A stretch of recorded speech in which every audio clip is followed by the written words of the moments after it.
Good evening, everybody. Consider this question to yourself. Do you ever think of the possibility that your birthday might have shared the spotlight with the latest one-hit wonder on the Billboard Top 40 charts? Have you ever thought about what movie did best at the box office simply in the month that you were born? While such things are not the most pertinent questions in our lives, they are interesting, and at the very least interesting prospects to consider. For there were a few entertaining things that occurred in the month and year of my birth, August of 1995. First and foremost, the cinema world. The highest grossing film of the month, and the most expensive of all time until Titanic stole that honor, was Waterworld. This film has something of an infamous reputation behind it, being plagued with production problems, soaring budget costs, and clashes between the cast and crew off-screen. Though considered to be a box office bomb, given its inability to return on the eventually bloated budget of $175 million, the often dubbed Mad Max ripoff was able to retain the honor of making the most at theaters, with a return of $89 million. Moving from the silver screen to the printed page, we take a look at the much-loved Vampire Chronicles, written by Anne Rice. The fifth work in her aforementioned series, Memnoch the Devil, held the top of the New York Times bestseller list for 3 separate weeks in August. From the weeks beginning with July 30th, August 6th, and August 20th, this installment in the saga of renowned vampire, scoundrel, and undead egocentric playboy Lestat de Liancourt proudly held the #1 spot.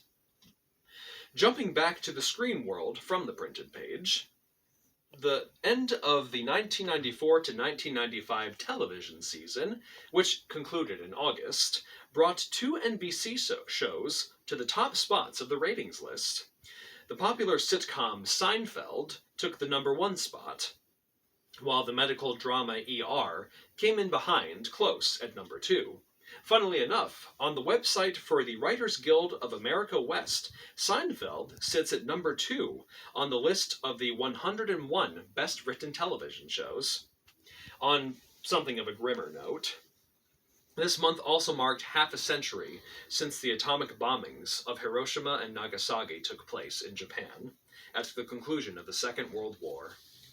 At the memorial site of the first bombing, thousands gathered in remembrance of the lives and land that were lost in the fire of nuclear destruction. Around that same time, 2 particular lives of note ended. Kurt Becker, noted as the commissar for all of the concentration camps run by the Nazis, passed away and left a bitter legacy of trading Jewish people for money, extorting wealth from Hungary's Jews, and serving the cause of the most hated group in history. But to add a less pure evil tone, fans of the Grateful Dead bid farewell to its legendary frontman, Jerry Garcia. Legions of music fans who traveled all across the country to see their shows will fondly remember this unique, white-haired rock and roller of the hippie era. He, and by extension the band itself, is remembered through its hit tracks such as Dark Star and A Touch of Grey. Returning to facts of an entirely lighthearted nature, that which would become the Billboard Song of the Year was released. On August 8th, coincidentally my own birthday, Gangster's Paradise by Coolio was released to mainstream audiences. A tune that has been sampled, utilized, and parodied many times over, including the equally renowned Amish Paradise by Weird Al Yankovic, this rap hip-hop track has nonetheless left a permanent mark on the music industry. For all of the technology-savvy folk out there, August of 1995 was also the time when Microsoft released their computer-oriented operating system, Windows 95, a system that contained first-time features still used today. This new and improved form of Microsoft featured familiar components such as the taskbar, the notification area, and everybody's favorite feature, the start button. The final fun fact of this year is one that might bring some weariness to the faint of heart. We are all quite familiar with the skyrocketing gas prices of the last 5 years. Isn't it hard to believe that you could once fill up your tank for less than $1? Such was almost the case in August of 1995. For the truth is that gas was a mere $1.15 per gallon. Who knows if we'll ever be part of such golden gasoline days again. I truly could go on with a longer list of interesting facts from this time period, but I will conclude with this sentiment. Not all of history is written in its monumental moments. Sometimes crucial events come and go in the blink of an eye and aren't as easily learned by being under the labels of wars, social movements, and natural disasters.